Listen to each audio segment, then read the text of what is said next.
I read a short story last week that was about emptiness and love. And in that funny thing that happens sometimes, 3 different people wrote to me within about a 24-hour period about emptiness and love. And I think a lot of us are thinking about those things right now. There's this harsh, empty, loveless feeling that keeps swooping into consciousness just for a sec during this quarantine period of our lives. But it's sounding the alarm that something huge might be missing from our lives.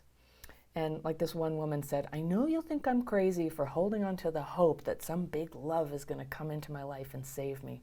Well, a lot of people might say, yeah, that's crazy, and they'd have some platitude about loving yourself or something, but I won't.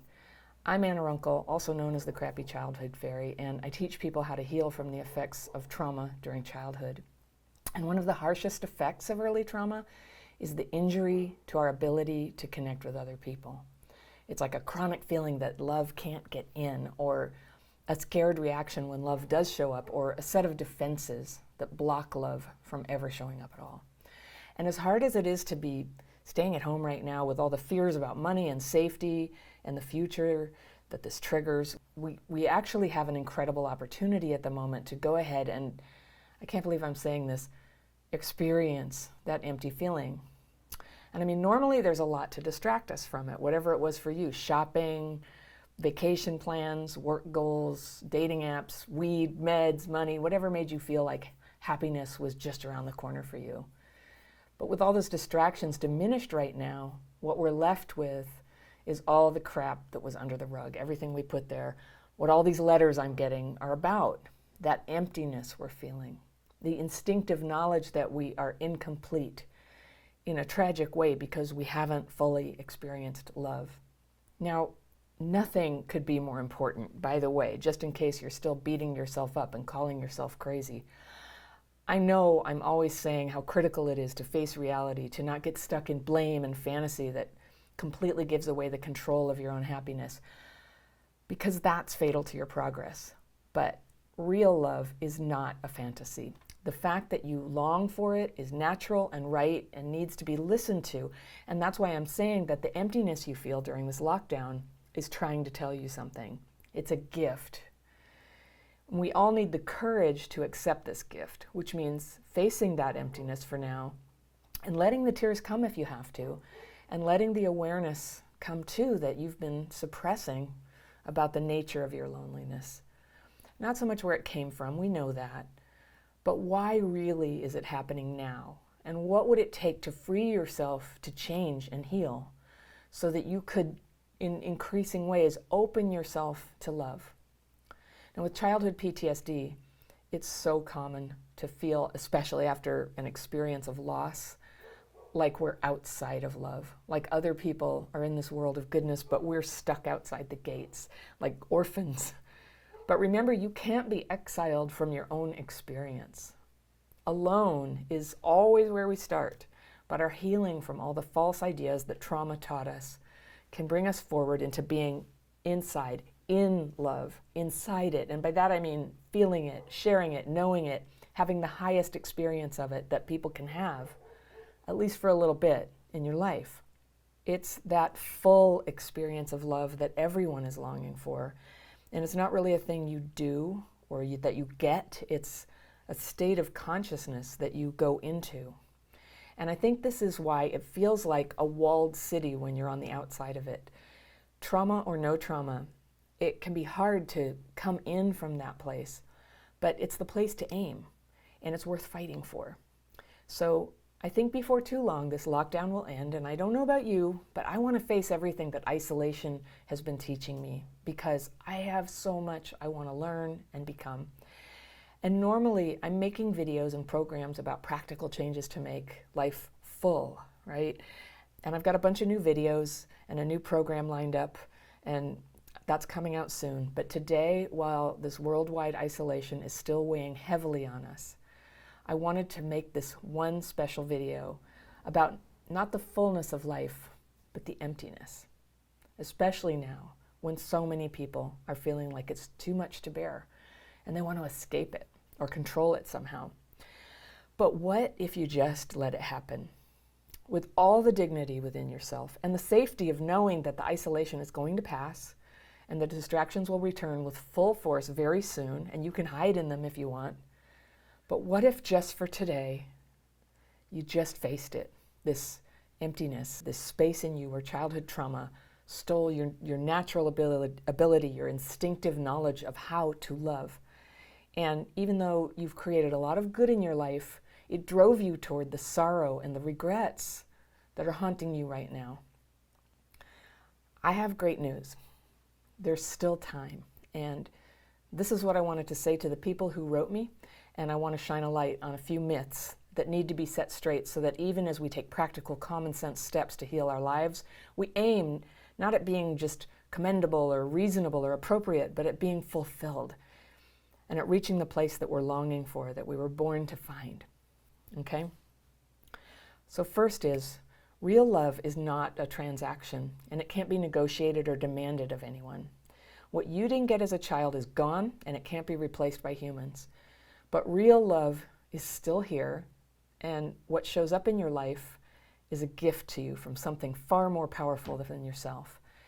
And the reason this longing for love won't go away is because you're made for it. And the reason it's so liberating when it happens is because for once you don't have to be a genius and work hard and make something happen.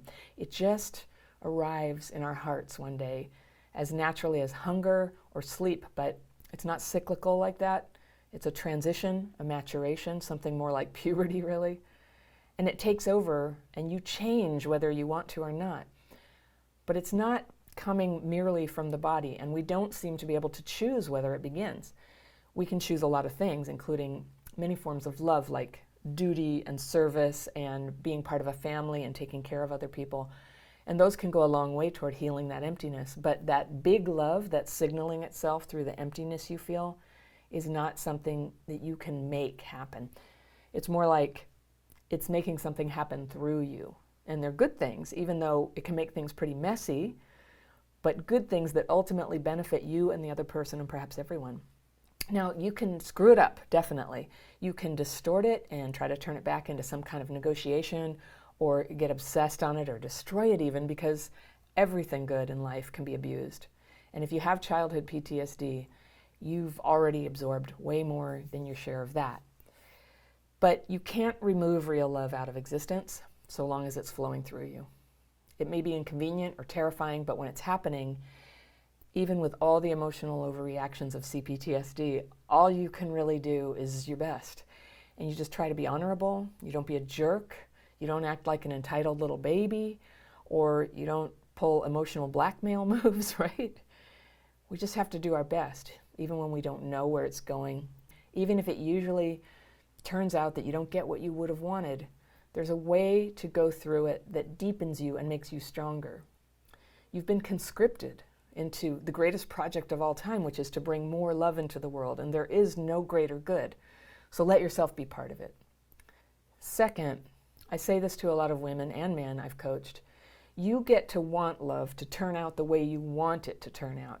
Now, just because everything in your life so far was a disappointment doesn't mean you can protect your heart by setting your sights way low down here.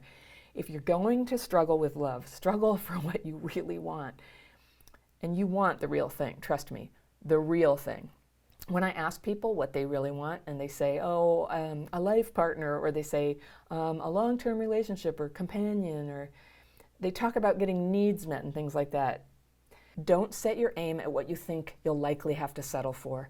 Set your aim for what you want. And what you want is the one. You'll have plenty of chances later to lose that person or to never find them or to settle for number 2 or 3 or 4. There's no guarantees here, but I'm telling you, get clear what you really want and wear it with pride. Don't act cool about it. Don't crap fit. You know that word? I have a whole video about it. You get so good at fitting yourself to crap when you're a kid that you can't stop. You take a crappy person or a situation and in your mind you make it okay. You think, I can make this work. Well, don't make it work. Don't try to hedge your bets and pretend you're okay with whatever, or you're going to get whatever. You've been getting whatever all of your life. And that empty space inside of you, it's made of whatever, okay? The only version of you that anyone's going to fall in love with real love, is the real you.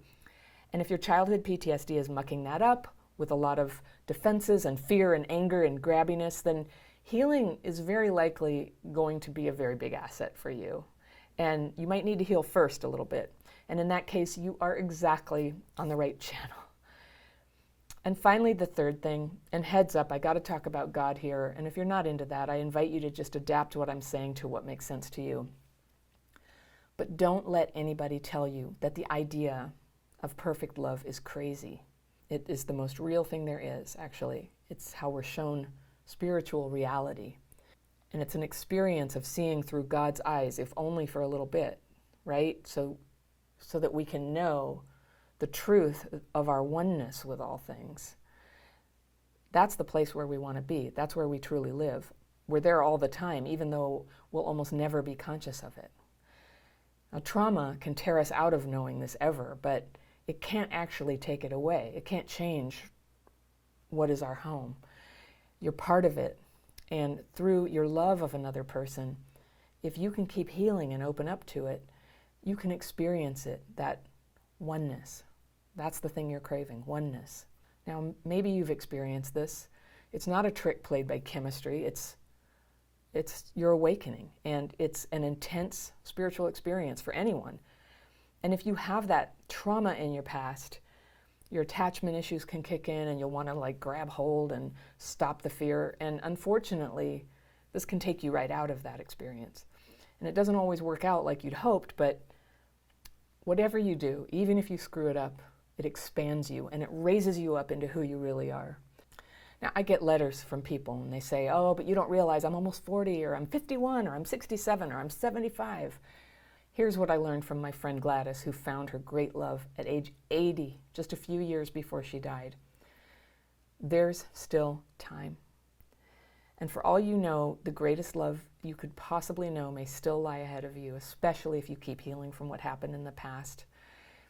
And that longing you feel when you're lonely, especially now, has a message for you, that it's real, and it's pointing the way toward your home.